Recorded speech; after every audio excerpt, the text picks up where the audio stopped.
நீங்கள் e-commerce start பண்ண போகிறீங்க அப்படின்னா இந்த ஒரு மிஸ்டேக் மட்டும் பண்ணிடாதீங்க. இ-காமர்ஸை பொறுத்த வரைக்கும் ப்ராடக்ட் செலெக்ஷன் தான் அதோட ஹார்ட் அப்படின்னு சொல்லலாம். நம்ம என்ன ப்ராடக்ட் சூஸ் பண்ணுறோமோ அதை வச்சு நம்மளோட பிஸ்னஸ் ரன் ஆக போகுது, அதை வச்சு நம்ம ப்ராஃபிட் பார்க்க போகிறோம். ஸோ ப்ராடக்ட் செலெக்ஷன் ரொம்ப ரொம்ப ரொம்ப இம்பார்ட்டன்ட். அதனால் ப்ராடக்ட் செலெக்ஷன் நல்லா ரிசர்ச் பண்ணி நல்ல டிமாண்ட் இருக்கிற ப்ராடக்டாக தான் நம்ம சூஸ் பண்ணி ஆகணும் இல்லையா? அப்படி சூஸ் பண்ணும்போது எல்லாருக்கும் ஒரு டவுட் இருக்குது, என்ன அப்படின்னா என்ன ப்ரைஸ் ரேஞ்சில் நம்ம ப்ராடக்ட் சூஸ் பண்ணலாம், எவ்வளோக்கு சூஸ் பண்ணால் வந்து நம்மளால் ப்ராஃபிட் பார்க்க முடியும் அப்படின்ற மாதிரி ஒரு டவுட் இருக்கும். நிறைய பேர் என்னென்னு பார்த்தீங்கன்னா 300 ரூபாய்க்கு கீழே இருக்கிற ப்ராடக்ட் வந்து சூஸ் பண்ணுவாங்க. அதாவது சேல் ப்ரைஸ் வந்து 300 இருக்கும். அப்படி இருக்கிற ப்ராடக்ட் நம்ம சூஸ் பண்ணும்போது அதில் வந்து நிறைய காம்படிட்டர் இருந்தாங்க அப்படின்னா நம்மளோட ப்ராஃபிட் ரேஞ்ச் இருக்குல்ல, நம்ம ப்ராடக்ட் வாங்குகிற ப்ரைஸ், ஜிஎஸ்டி, பேக்கிங், டெலிவரி எல்லாம் சேர்த்தது போக நமக்கு வந்து அதில் 30 to 50 ரூபா வரைக்கும் தான் நம்மளால் ப்ராஃபிட் வைக்கிற மாதிரி இருக்கும். ஏன்னா அவ்வளோ காம்படிட்டர் இருப்பாங்க. ஸோ அவங்களோட ப்ரைஸுக்கு நம்ம வந்து ஈக்குவல் பண்ணி கொடுக்கும்போது நம்மளால் 30 to 50 ரூபா வரைக்கும் தான் வைக்க முடியும். சரி, இப்போ நம்ம ஒரு 5 ப்ராடக்ட் வந்து நம்ம ப்ராசஸ் பண்ணுறோம் வச்சுக்கோங்க.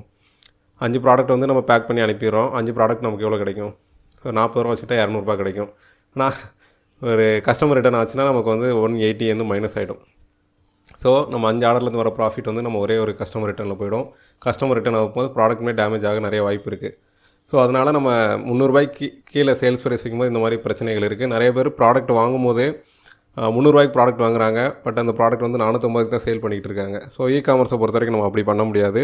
நீங்கள் வந்து 100 ரூபாய்க்கு வாங்கிட்டு நீங்கள் 300 ரூபாய்க்கு மேலே சேல் பண்ணும்போது தான் உங்களுக்கு வந்து இ-காமர்ஸில் பண்ணும்போது டெலிவரி, ஜிஎஸ்டி, பேக்கிங் இதெல்லாம் போக நமக்கு ஒரு ப்ராஃபிட் கிடைக்கும். நம்ம வந்து ஆஃப்லைன் ஸ்டோரில் வந்து சேல் பண்ணல. இப்போ ஆஃப்லைனில் இருக்குன்னா நான் வந்து 300 ரூபாய்க்கு வாங்கிட்டு 450 விற்றுட்டா எனக்கு வந்து 150 கிடைக்கும்.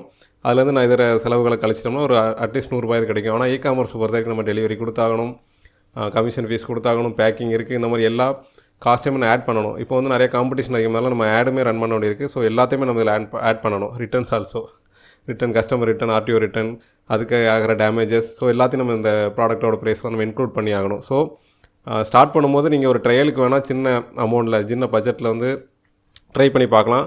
அப்படி ட்ரை பண்ணுறதுமே நீங்கள் வந்து 100 ரூபாய்க்கு கீழே அந்த ப்ராடக்ட்டை வாங்கி 280, 290 அந்த ப்ரைஸ் ரேஞ்சுக்கு மேலே நீங்கள் சேல் பண்ணால் தான் உங்களுக்குமே அந்த 40 to 50 ப்ரைஸ் ரேஞ்சில் வந்து கிடைக்கிறதுக்கு நிறைய சான்சஸ் இருக்குது. ஸோ நீங்கள் ஆரம்பத்தில் ஸ்டார்ட் பண்ணுறீங்க அப்படின்னா உங்களுக்கு இ-காமர்ஸ் பற்றி ஒரு ஐடியா கிடைக்கணும் அப்படின்னா அந்த ஸ்மால் பட்ஜெட் சின்ன ப்ரைஸ் இருக்கிற ப்ராடக்ட்டை சூஸ் பண்ணுங்கள். போக போக வந்து ஹை மார்ஜின் இருக்கிற ப்ராடக்ட்டை தேடி போய் ஆகணும். ஹை மார்ஜின்லேயே சில பிரச்சனைகள் இருக்குது. பட் வந்து லோ மார்ஜினில் இந்தந்த பிரச்சனை இருக்குது. ஹை மார்ஜினை சூஸ் பண்ணும்போது என்னென்ன ப்ராப்ளம்ஸ் வருதுங்கிறத நெக்ஸ்ட் வீடியோவில் சொல்கிறேன்.